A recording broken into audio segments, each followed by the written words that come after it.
lot of increase in violence. We have a lot of homicides that's been going on, and we have a lot of organizations that's on the ground doing the work. Oftentimes, people don't really know who these organizations are. Even if you pass by a building and see the name of it, you really don't have a connection with that person. So in order for us to bridge the gap between the city officials, faith-based organizations, and community leaders, and those who are funded to do this work, this for the month of June, I am bringing in community leaders that work in the capacity of violence interruption, community outreach, resource centers that bring awareness to a lot of things that's going on in our community. So we want to acknowledge that we are on Believe Radio. This is a 24-hour gospel radio station. And as y'all know, I'm Coach Carter, and my style is really just to interact with my guests, and we have these, it's just a conversation, and y'all just privileged to be in the room as we go live. So I'll be asking him questions, we'll do some dialogue, so you guys can get an understanding. Today you will add some more tools to your toolbox. So that's the purpose of this show. Today I have Mr. Jones on here today. So he works for BOSS, which is an organization on 90th and MacArthur. They also have a location in Oakland. So I won't sell him short. I'm allow him to introduce himself. He's well known in the community. He's from this community. He have made a big impact in the work that we do. So I'm gonna have him to introduce himself, and then we're gonna go from there. Okay, thank you, Coach Carter. It's a pleasure to be here. My name is John Jones III. So I'm on staff with BOSS, Building Opportunities for Self-Sufficiency. So my title is Director of Reentry and Violence Prevention Programs. So basically that's two programs. One focuses on reentry. So as people are returning home, we help them, assist them with trying to get jobs, a place to stay, things of that nature, and job training.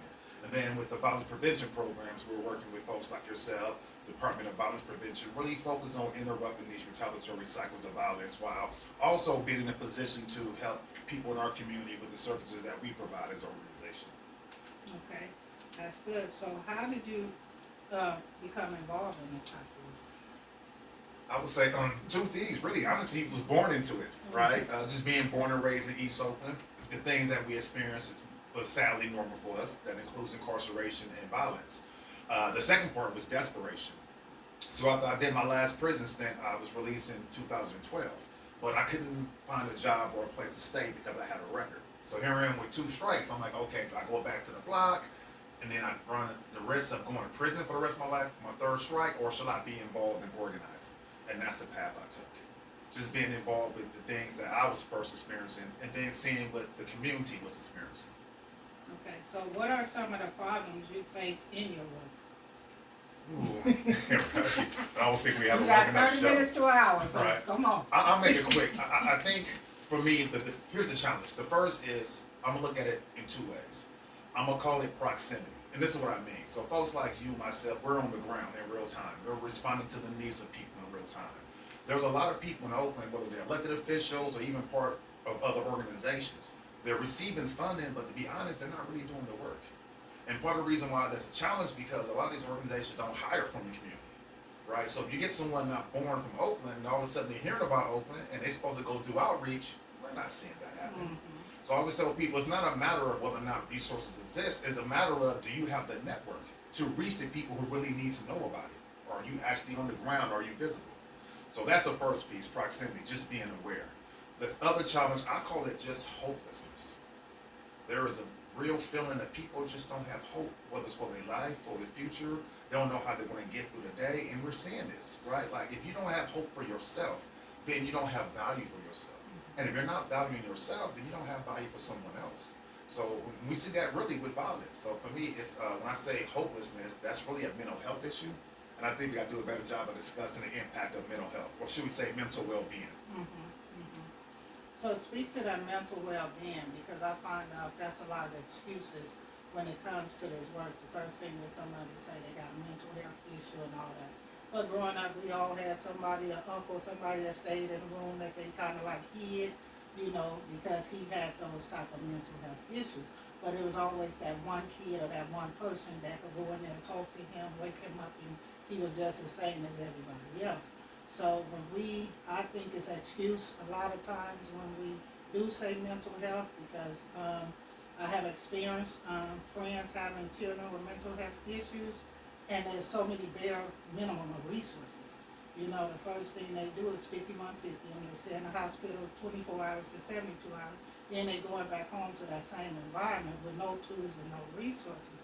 So when we talk about mental health issues in this work, how do you think us as violence interrupters, how could we really help families navigate through those systems? Because going to the hospital and all that, then when they come home, they're still experiencing the same things. And what kind of tools do you think or what kind of resources do you feel we need to expand that level of work?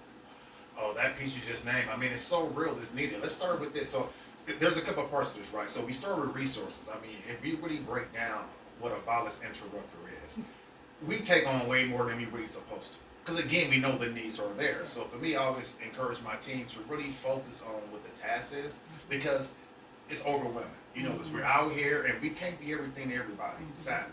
But we do need something in place to help people navigate these systems. Because that's the first challenge. So we said 5150, John George, the institutionalized piece of it. Or even in Santa Rita, where they spent, $54 million talking about they're going to provide mental health services inside the jail. Yes. But then when you're released, you don't have access to the same amount of resources. And even going back to the 80s, when President Reagan divested from mental health, right? And so I'm going to add a few more things because it's so important. I'm going to start with, I share this often. If we look at 2020, right? So we have the pandemic. So that generated fear on a global level. People was freaking out. I'm gonna die, don't call for me, stay in the house, right? People was losing their minds, right? I'm talking about families were being broken up. If you're not vaccinated, you can't come to my house. Like I experienced in my own family. Right? And then you couple that with the killings of George Floyd and Breonna Taylor. So now we see anger generating on a global level. So we got these two twin emotional debilitating factors that was really crippling people mentally. And then you look at just across the board, you know, it's a privilege to be able to have a job, right?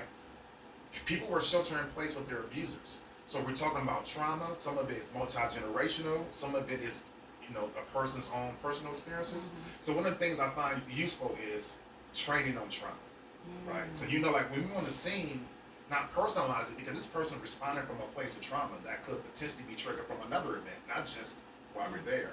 So just being mindful in real time that we are really full human beings. And I think the greatest challenge is, especially in the Black community, like we say things like trauma, we're really like, that's for white people. But I would share this, like if your tooth hurt, there's no shame to go to the dentist, right? If my knee hurt, I can go to the doctor. So why I can't check on my mental or my emotional or my spiritual well-being too? Doesn't mean anything wrong with you, just mean we're human. But we're forced to, they say things like resilient, right? Oh, you from Oakley, from East Oakley, you gotta be resilient to make it out the hood. I think we sell ourselves short with that mentality. Because no one should be expected to overcome the things that we're seeing in our community. That's not normal. It's normal to us until you start traveling. Like, wait a minute, hold on. You got people sleep on the streets, and just the things I see in Oakland, when I go to other cities, I don't see it. And also, I just went to Memphis to visit my son. I did not see one homeless person. And as high as crime is and everything they say about there, I did not see one homeless person. But to piggyback on what you said, I believe everything you said is true. And that should be part of the violence interrupters training, because that trauma-informed care. And then another thing is the language. So a lot of times when I came into this work, they used a lot of words that was over my head. I had to break it down and be like, okay, check this out. What that mean? So you mean I'm dysfunctional? So I mean, you know what I'm saying? I'm function based on the things that I've been experiencing and been exposed to. So now I could go back to my community and say, based on the things you've experienced and been exposed to, this is kind of like a reaction instead of saying trauma-informed care and using all these big words. So that's a lot of times why people don't take advantage of resources, because we talk over their head. Then I don't feel there's a lot of accountability if it goes back to what you said in the beginning. People look good on paper. So you qualify for the grant money because you know how to, look good on paper. When the actual people on the ground doing the work, you don't even reach out to them to employ them once you get these grants, and then you have to start manipulating the system to meet those requirements. So those are a lot of things that I see in this work. So that's why I wanted you to be my first guest, because every time we ever been in the same room, me and you kind of had that same mentality. Get the work done. Let the people who figured out the money, they figure out the money. But if we on the ground, then we need to figure out how we gonna get to the people what they need. So that has always been something I admired about you, because that's always been your goal. Is okay, y'all figure that out. You know, where we need to be, what we supposed to be doing. And now, like you said, they have so much money now, to where they just giving money to people who really stepping on each other's toes in the work. So a lot of times I just take a back seat to a lot of things that's going on, because the information gonna come to me regardless.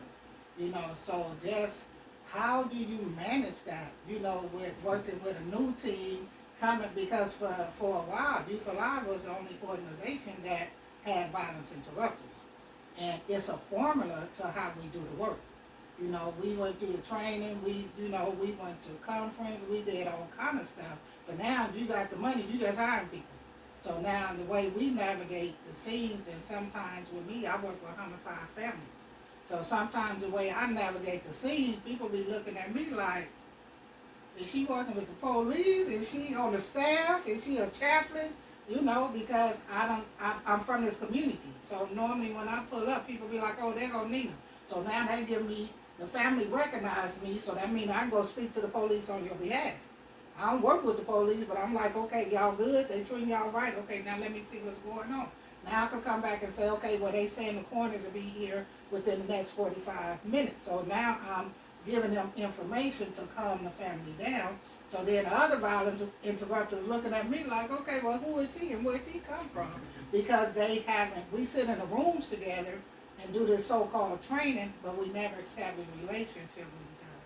So speak to that piece, how you train and navigate your staff when you got to send them out to a call. I think what you said, that the first step and key is training. Mm-hmm. It's not just being out there just being wild. It's understanding protocols and process, right? And that's something I drill into my team every single day, every single week. We have a formula. We build upon the experience of folks like you and Kevin and Trail and Sean's been doing the work. So no matter who we think we are, right? Mm-hmm. I always say this, we're not Michael Jackson and Jackson 5. Everybody's Tito. Because we got to get the ego out the way. Because I'm telling you, it happens. We feel like, I don't like this person's style, and I think this organization not doing it right. Don't worry about that. I'm worried about the people in our community. And I don't care if it's us or somebody else, as long as someone is helping them, right? Yes. And that goes to two more things, relationships. That's important. So I know Daryl's going to talk about this. So when we say things like credible messenger, that's who you are, right? Someone who's credible. That means someone that's known in the community. And people know you, you know people, right? So it makes the job easier, to be honest. I've been in situations where I don't even have to be on the scene. I'm not similar to you, but people be calling. Or I can make a few calls because we're trusted. They know we're not the police, for one. And they just know that we're really about the mission and the work, right? Because the last piece is it's about time. You got to put time to anything. You can't jump out there 1 week in the game talking like, yeah, I'm a violence interrupter. Like, no, slow down. Like, you got to get to a place where people can really trust you. Because I say it's like for me, when I started out, you know, coming from the streets and then doing this work, my partner's like, man, some square stuff. Like, some politicians, these white folks, like, what are you doing? They didn't get the movement. So I understood that. But when you're consistent, then after a while, people start respecting it, right? So I think the same thing is true for the work that we do. It's just being consistent, it's being humble, and it's working as a team. And then the trainings. The trainings are always important because there's things that we might not be able to see, you know. So to me, I appreciate it all.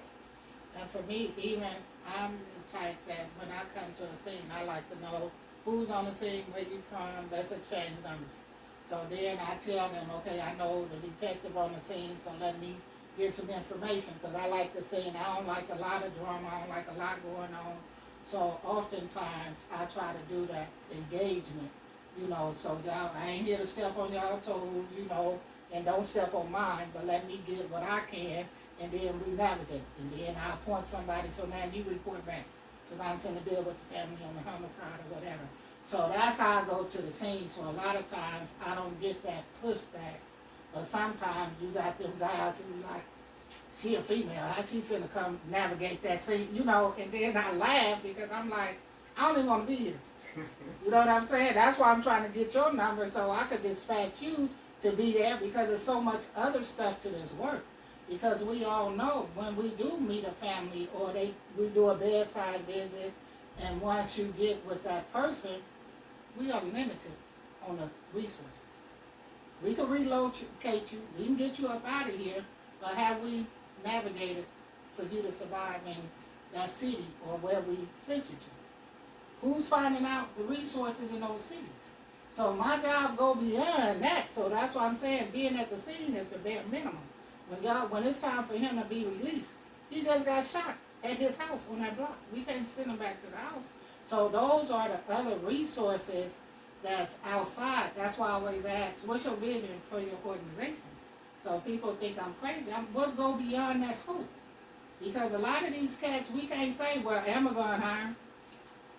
If you go to an orientation at Amazon, you see 4 or 5 of your, you know what I'm saying, from another team, because somebody from another organization done told them, well, we got a shootout in the parking lot, or you at McDonald's or Target, so we never really do the balance part. What is this person capable of doing once they come outside the hospital? Is he an entrepreneur? Can we get him into some entrepreneur courses? Oh, he already have a business. How can we help him support that business? So why do we never look beyond the bare minimum of the resources that's available? That's a good point. In fact, that's one of the things I learned. So I used to work for Youth Alive in 2014 as an intervention specialist. So doing bedside visits for young people between 16 and 24. And then to your point, I learned quickly, like, there were so many needs that, you know, the folks we work with have, and we don't always have the resources. So for me, I began to like put like a little, you can call it like a manual, but really it's about network. They say you network for your network. So start being in a position to meet people who do different things, whether it's different jobs. You know, sometimes it's a matter of the location, not the job. You know, if they got shot over here, they don't want to go to that area.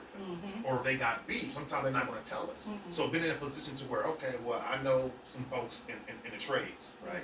You want to get into the electrician trade, make good money, it's out the way in San Andrew. You're going to be good. And actually going with them. Not just sending folks, actually going with them. And sometimes sitting down and having a meal, man, let's just have a real conversation. Because I make it clear, like, in a lot of ways, I work for you. I'm just here to help. I ain't here to force nothing on you. I am not your parole officer. I'm not your daddy. I'm just somewhere here trying to help you. You get to pick and choose what it is you want to do, and my job is to help you get there.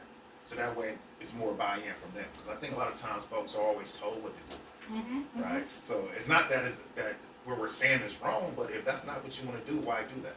So I believe that's also got to be in violence interrupters too, though. Because again, there's so many things that we're seeing happening with people, and if you feel like you don't have the resources, then you can take it home with you. And that's the one thing I don't want my team to do. Because I know it's easy to say, but I mean, our work, obviously, we work with people. If you can't deal with people, go sell refrigerators. Yes, Right? yes, that's it. It's tough. So that's good because working with people and like you were saying, the trade schools, you know, where is the funding for that? You know, where's the fund? Everybody got the same services. So that'd be kind of like my thing, and that's why I started my organization in Antioch, because I'm like, I refuse to tell people to go get a job. You know what I'm saying? I just refuse. We learned during the pandemic, school wasn't important, neither was your employment. Because during that time, a lot of people lost their jobs, and these kids was lost going from those personal contact, what school was invented for us to learn conflict mediation, learn how to have relations. Everything that kids went to school for was taken from them for 2 years, and then you got the kids who learned how to be criminals from dealing with bigger cousins or other family members during that time, because somebody had to be that set person. So a lot of kids mingled with other family members that they weren't familiar with, and they got pulled in gangs. So I want to talk about what ways do you think to get young people involved, because we deal with a lot of older people, and an organization who do target young people is not the young people that we see. They always get the good ones that's going to graduate from school, or they could speak at the, you know, the city council meetings and all of that. But the ones who done lost 2, 3 family members and still going to school trying to focus, are the ones who don't got a ride from football practice. You know, it's still kids out there like that that's going to school hungry. So how do you think we could get more youth focused in dealing with these grown folks that don't want the resources? I'm ready to just transition from dealing with them altogether and just start focusing on these kids. No, that's real. They got a saying, I forgot how it goes, but basically it says it's easier to work with young people than it is damaged men. Because people get to a certain age and point in life where they're going to do what they want to do. And you just be talking until you blue in the face. The question around how do we engage more young people? I think a couple things is needed. The first thing is we have to stop talking at them. So when I engage young people, I listen. Right? Because they know what's going on with them. Because I think what happens is, I be catching myself. Cause I remember when I was young and then the old heads be saying things. I said, when I get old, I'm never going to be that way. And I find myself doing it every now and then, especially as a father. You know, my oldest son is 20. So I had to like dial it back and just let him be. But here's a point, really listening. Because young people are actually smart too. So especially if you work for a nonprofit, so people recognize you just doing this for a paycheck. Right? So we're talking at them and then we get frustrated. No, really listen. And they need their own leadership because we come from a different generation era. So I don't pretend to know everything they're dealing with. There's things I can relate to, but a lot of it I can't, and I'm honest about that. That's why I say let's dialogue. I'm here to learn from you too, because you give me some game that way I can go and connect with my own sons, right? So I really think it starts there. It's a respect thing. The second thing is this: everybody want to shine. So that's the challenge. So to your point about jobs, like why? I tell people I can never tell somebody to stop hustling and the only thing I can offer is a minimum wage job. That don't even make sense. Then we come off as, oh, see, you square, you don't get it. So I understand people want to shine. And I also understand everyone won't have that ability. You just got to be real. Everyone can't ball out. So here's the last piece. So what I really focus on is agency. And what I mean by that is, how do we empower people to recognize what's within your control to do? See, one of the things I get frustrated in the activist and organizing world, we do too much. We blame systems. And to your point, we use language that don't make sense. White supremacy. What the hell does that mean? We don't see the white man in our community bringing in dope and guns. We see ourselves doing it. So I always share with people, how do we help people understand where is your power at? Because we can, look, I'm going to give you another example. And social media is notorious for it. How many times I see grown individuals complaining, oh, well, my parent wasn't there for me. You are how old now? How old are you now? We really got to focus on what we can do. But there's always going to be some kind of drama. Always. Like, we didn't see this COVID coming in to shut down. None of us seen that coming. So we got to get to a place, no matter what it is. Like I said, when life throw lemons at you, don't make lemonade, make lemon meringue. Oh, okay. You know what I'm saying? Sounds good. Yeah, so push, because you always got to be your own best advocate. I always tell people, when you look in the mirror, you got to be your own cheerleader. Your number one cheerleader. If you don't rock with you, how you gonna expect somebody else to? And don't go off what other people say. Really focus on you. Because here's the catch, and this was interesting. Because it's the herd mentality.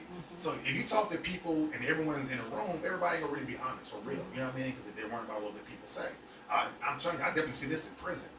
The hardest dudes, you get in a 2-man cell, after 6 months to a year, when they start opening up, talking about they was 4, my daddy said, go take me Christmas shopping, he never showed up, and you start finding out things about people. My point is, that type of real interaction is needed. We got to really engage young people. Not talking at them, not just, we're doing this thing and it's a photo op, but really connecting with them and really seeing them because they need to feel seen. I'll give one last example. So, the office on 95th Max, so there's a liquor store next door. So, there was some students from Castlemont, they got into it with some other girls. There's a group of women. So I'm in there and they in there, I ain't gonna lie, they acting a donkey in the store. They just going off. They like, F your dad, this, that, and the other. They, being verbally abusive toward the store clerk. So I'm just waiting there patiently. I'm not even tripping. I'm like, and I'm trying my best and not have a look at my face like, acting ratchet. I don't want to contribute to judging nobody, right? So one of the sisters finally looked and she seen me and she seen my demeanor, how I was just cool and calm. She's like, I hope these store clerk don't be rude with you. And I didn't even say anything, but I knew for me, my takeaway was she recognized that I wasn't judging her. And that was her way of communicating back to me that type of respect, if that makes sense. So I really think it's really just paying attention, just being present, and being there for them. And not over-promising. Same as if I was interrupted. There's some things I can't do. I'm not going to make you no promises. But I'm going to holler at you and see what I can do. What is it you want to do? And try to make those connections. And I think that's good because that's always my thing because I don't take a lot of speaking engagement because my testimony or what I've been through ain't relevant for this generation. And I have a problem when people always want to bring the young people to the table and they tell them about how disrespectful they are and how when we grew up we had the village and we had this and we had that and y'all shouldn't be acting like this because not even considering that these ain't the same times. And that's what I have a real problem with when a lot of these OGs, nigga, I used to sell dope and I used to, okay, but we just trying to survive. We live in survival mode, so we not selling dope because we don't hustle like that. Exactly. We trying to live, so we gonna rob somebody, take something to get something to eat, or a hotel room to sleep. So the mentality is totally different. And then just like when we grew up, the game was handed down. You was groomed for your next level. You know what I'm saying? People picked you out from the street. Oh, me for one. Oh, she angry. She fight a lot. Okay, she finna hang with the cats. You know what I'm saying? So that's how I was groomed for the streets.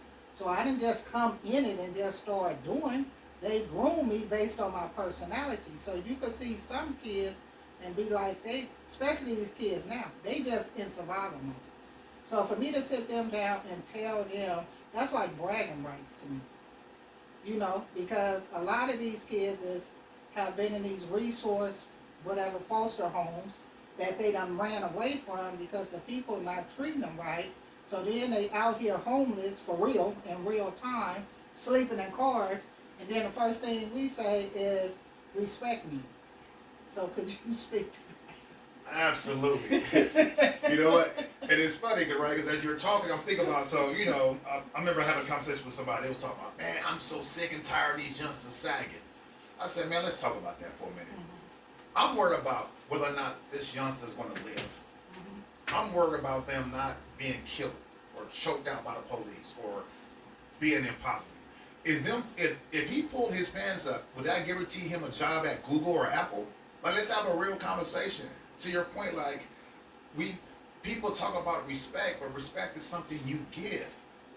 You follow me? And young people deserve that. In fact, if you break that word down, respect really means to see and see again. So if we're really seeing these young people, then we will understand that they're dealing with something larger.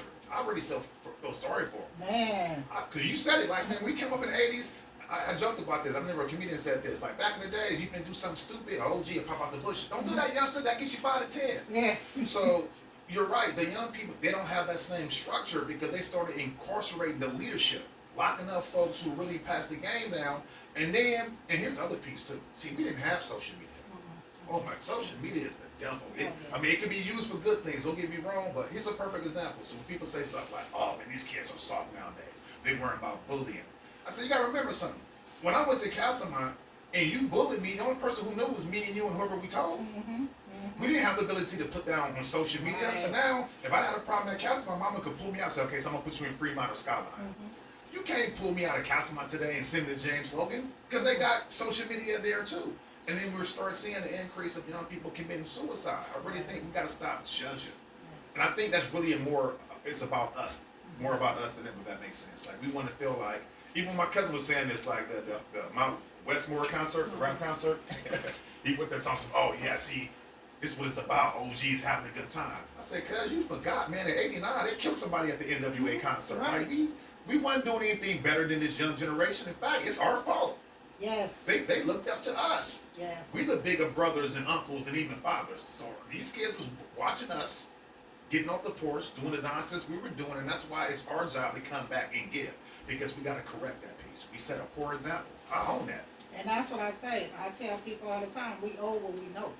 And going back to that, when they talk about these young people, I was that young person. So that's the first thing I say. I know what it's like to have rejection and abandonment issues. When people don't value your life, you don't value nobody else's life. So it's a mentality that comes from within the house. So we never want to talk about the seeds that parents sow. You know what I'm saying? Because we get our life together and now we doing good. but then our residue is still there with these kids. So we forget when you calling your daughter names, you grooming her for prostitution. So when a dude call her the same name or slap upside her head, you a man slapping your daughter in the face. What kind of, that's, you grooming her for that. When females calling their daughters out their name and you could get out my house. When you tell them to get out their house, you ain't gave them no tools to survive. So what you think? Now, they're a victim. So somebody gonna slide up under them and make them mind their business because you didn't create them for that. So the stuff that we say as parents, I think a lot, and they can't say, but we ain't responsible for what you are. You can never say you're not responsible, because when your child start displaying behavior that you know you had, that's when you sit them down and tell them your story. You don't kick them out because it reminds you of your unfinished work. You sit them down and tell them your story. See, in that way they'll get a better understanding, and then they'll make better choices. But we can't be, and now like I tell a lot of moms, how you mad at her? Talking about, she 18, she lazy, she don't do nothing. Every day she come home from school, you in the bed, in pajamas. Telling her what to do, but she don't see you doing it. So how you gonna downplay her when in the back of her head she said, you ain't doing that either? So those type of things that I really try to talk about in my women's group, because we feel like because we done achieved over our trauma that is not still there. But during frustration and times of when you feel you're not in a good relationship and life happened for you, then those same things come up and the kids see that. It ain't going nowhere. You just done put some icing on top of the cake. Mm-hmm. So could we speak to that? Yeah, really, and so I have 3 sons. I'm a single father of my oldest son, who just turned 20, and then my youngest son is 7. And the first thing I realized quickly, as you hear this when you're a kid, do what I say, not what I do. Mm-hmm. It ain't what we say to our kid, it's what we do. So I've learned, is it very important for us to not be a hypocrite. If I'm telling my kids not to do certain things, I can't do it. Mm-hmm. You know what I mean? Mm-hmm. There's certain things I won't watch or certain things I won't listen to because I don't want my 7-year-old hearing this and then thinking it's cool. But I'm telling him not to do it. Right. It's really say what you mean what you say. If you're going to do something, do it. Don't be threatening people, because it's a form of abuse if I'm going to promise to take my kids somewhere and then I fake on that. I have to be impeccable with my word. I say I'm going to take them to the movies on Tuesday, $5 movies on Tuesdays, and I'll admit it, we're going. If I'm tired, no matter what kind of day I have, we have to honor that because we're teaching our kids about the world. And we're also teaching them how to show up in the world. So they get to a point in place to where they also are real with their word. That's the first step. That's all you got in today is your word. I'm glad you said that. My next guest here, Daryl, he out there. That's why I was looking at my phone. For y'all who think I was being rude, I wasn't. We already discussed that. But I was saying, I read a book by Miles Monroe.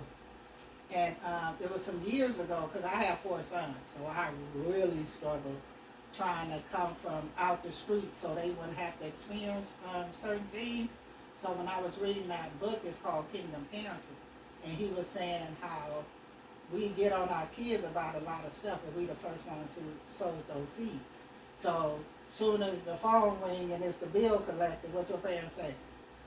Tell them I ain't here. Mm-hmm. So you the first person who taught them how to lie.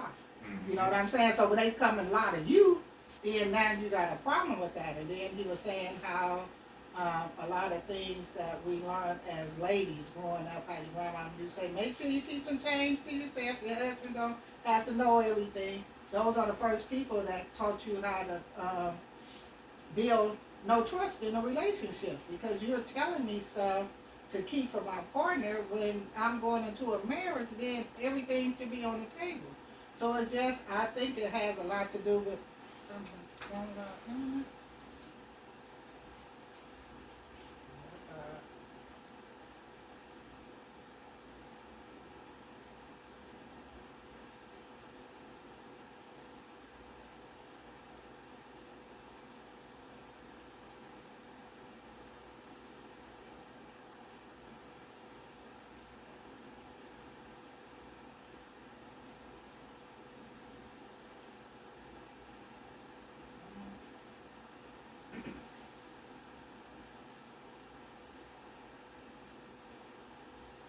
It's funny, it's supposed to be Silicon Valley, and we got all these internet issues. Right.